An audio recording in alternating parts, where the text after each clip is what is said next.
Hello Year 9, this is Mr. McGettigan here. Welcome back to homeschooling.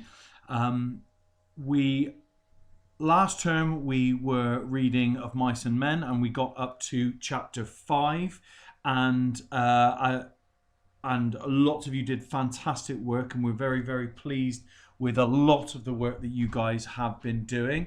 I would like to now this week finish off the novel. We're going to be looking at some of the themes. We're going to look at the final chapter, and we're going to be starting to prepare for a piece of written work about the novel, about a specific character from the novel. But we'll be talking about that as we go through this week and into next week. Okay, so for this lesson, as you can see on the screen and on the file that's attached to show my homework, we can see that we're now on chapter 6 of the novel, which is the final chapter of the novel Of Mice and Men.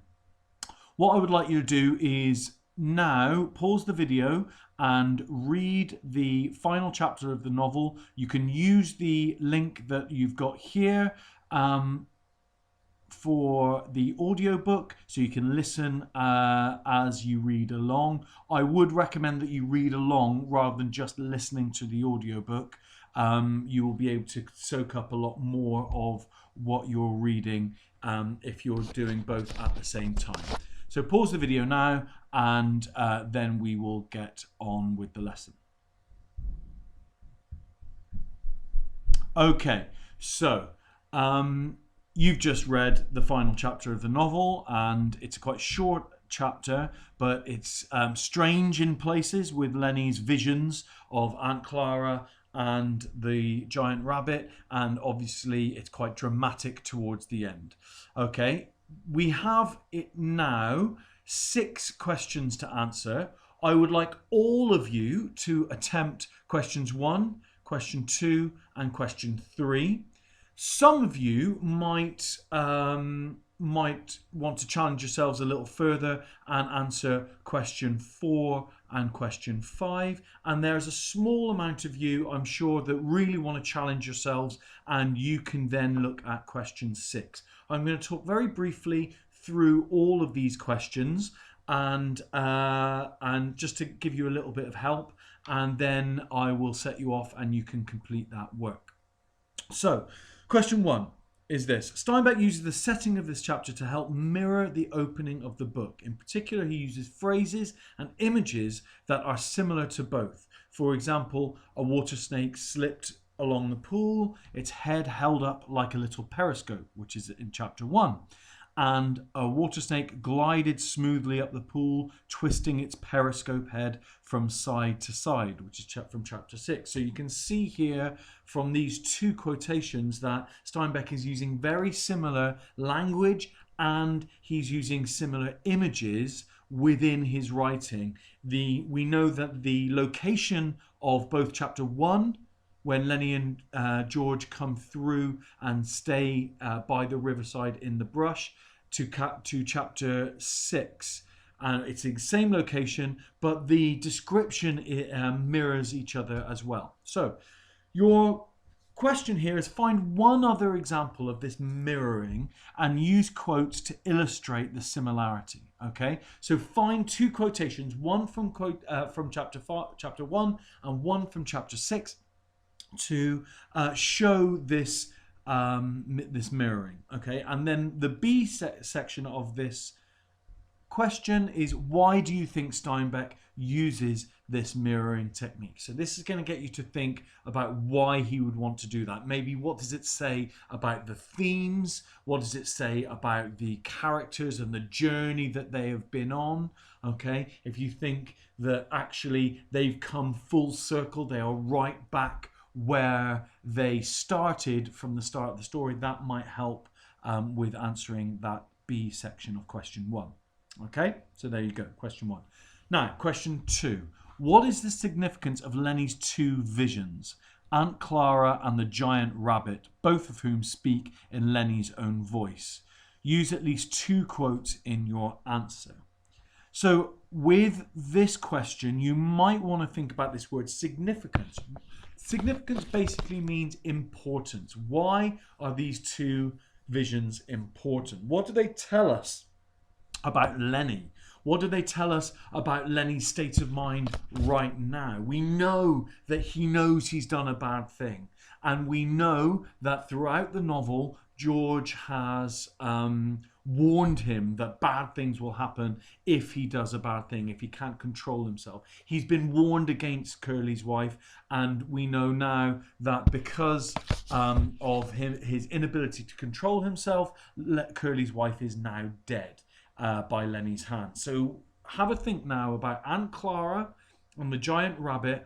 What do these visions say to us about Lenny, and why are they important? Okay, that's question 2. Question 3. The story of the farm and Lenny and George's dream is repeated once again. Given that we've seen throughout Steinbeck's novel, what point do you think he's making about the American dream? So if you think right back to the start of the unit, we did some work and we did some reading on the American dream. Okay, what do you think John Steinbeck is trying to say about this dream and about the American dream? Okay, you might want to think about the title of the book, of Mice and Men, which is from a poem called The Mouse by Robbie Burns, and the line is, "The best laid plans of mice and men often go awry," which means the best laid plans of mice and men often fail. They don't succeed. Okay, so have a think about this and answer using one quotation. That's question 3. Question 4. The events of the past 2 chapters, while tragic, would come as no surprise to an astute reader.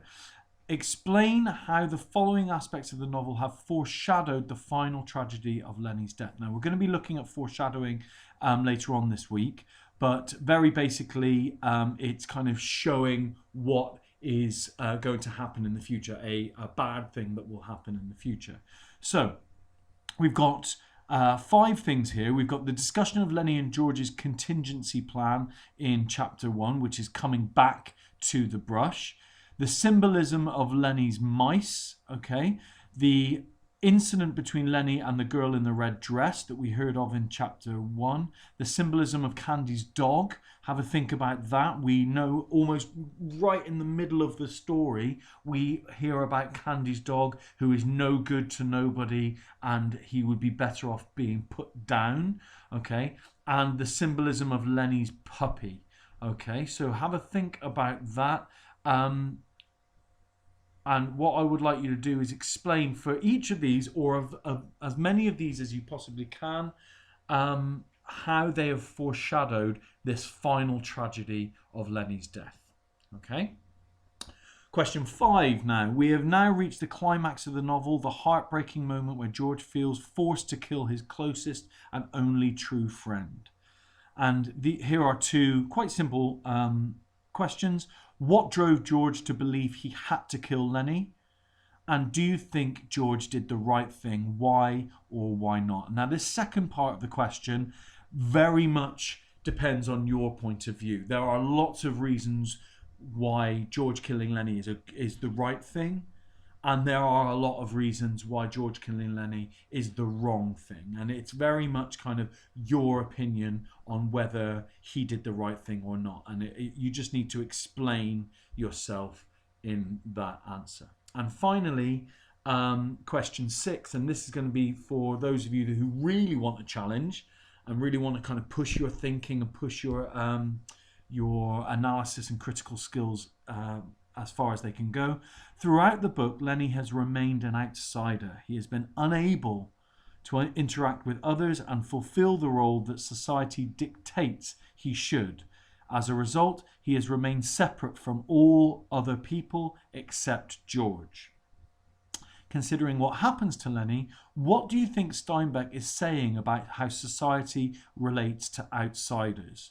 Use at least one quote in your answer. Now, a quote that you might want to use from that might be where Crooks is talking about being an outsider in chapter 4. You might also want to talk about how how Curly's wife is an outsider of the group. She doesn't belong on the ranch, and she's treated and behaves very much like an outsider. So use those quotations, go back over your work, go back through the book, to try and find quotations that kind of will help you answer that question. And the question is this: what do you think Steinbeck is saying about how society relates to outsiders?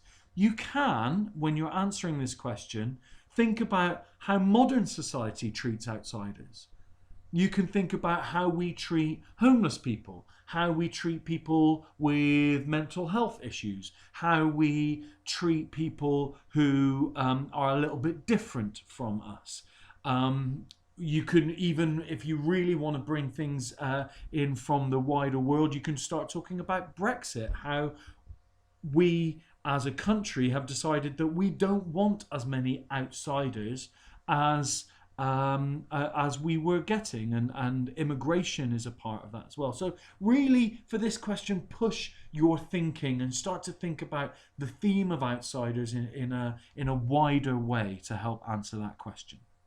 Okay, so that's the lesson for today. We will have another one of these on Wednesday, and another one on Friday. And then moving into next week, we are going to be starting to prepare for a written essay, which you will be sending in to your teachers. Okay, well, it's good to have you back on the home learning, guys. It's very nice that so many of you have logged in, and we welcome you all back. We hope that you're doing well, you're staying safe, and I will see you, well, I won't see you, but you will hear my voice again on Wednesday for our next of Mice and Men lesson. Bye-bye.